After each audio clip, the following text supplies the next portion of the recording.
રથયાત્રાના રૂટનું Ahmedabad police કમિશનરે કર્યું નિરીક્ષણ। જગન્નાથ મંદિરથી સરસપુર સુધીના રૂટનું કમિશનરે નિરીક્ષણ કર્યું। 24મી અને 25મી જૂનના રોજ રથયાત્રાને લઈને પોલીસનું રિહર્સલ। એઆઈ ટેકનોલોજીથી ભીડ પર નજર રાખવામાં આવશે। કુલ 20,000 પોલીસ કર્મચારીઓ બંદોબસ્તમાં જોડાશે। જગન્નાથજીની 148મી રથયાત્રા પહેલાં Ahmedabad police commissioner crime branch સહિતની ટીમો જે રથયાત્રાનો રૂટ છે તે રૂટના નિરીક્ષણ માટે અત્યારે નીકળી છે। સાથે જ જે રૂટ છે તે રૂટની અંદર જેટલા પણ સંવેદનશીલ વિસ્તારો છે તે તમામ સંવેદનશીલ વિસ્તારોનું પણ નિરીક્ષણ કરવામાં આવશે। આ પહેલાં ક્રાઇમ બ્રાન્ચ અસામાજિક તત્વોના આતંકને ડામવા માટેના જે પગલાં છે તે લઈ ચૂકી છે। તેવા સંજોગોની અંદર 18 કિલોમીટરનો રથયાત્રાનો જે રૂટ છે તે રૂટ ઉપર પોલીસનું નિરીક્ષણ અત્યારે જોવા મળી રહ્યું છે। અમદાવાદ મ્યુનિસિપલ કોર્પોરેશન પાસેથી હાલ જે કોન્વોય છે તે પસાર થઈ રહ્યો છે અને જે રૂટ છે તેનું નિરીક્ષણ કરવામાં આવી રહ્યું છે। પોલીસ કમિશનર GS મલિક છે તે સાથે જ ક્રાઇમ બ્રાન્ચના અધિકારીઓ અને ઉચ્ચ અધિકારીઓ પણ આ નિરીક્ષણમાં જોડાયા છે।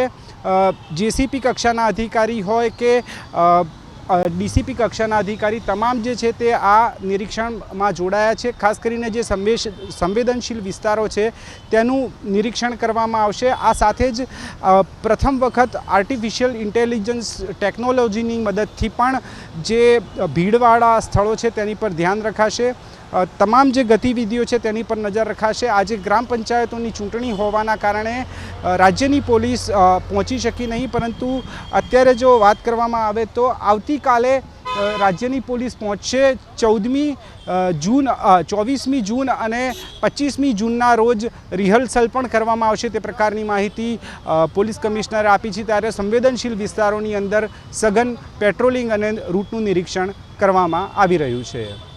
અજય પાંડે સાથે તેજસ મહેતા, ABP અસ્મિતા, અમદાવાદ। એની આજે આપણે રૂટ ઉપર ફર્સ્ટ અધિકારીઓ સાથેના પોઈન્ટો જોવાના, એક રિહર્સલ પણ જેવું ગણી શકાય, બધું જોઈને આજે આની ચકાસણી કરવામાં આવી રહી છે।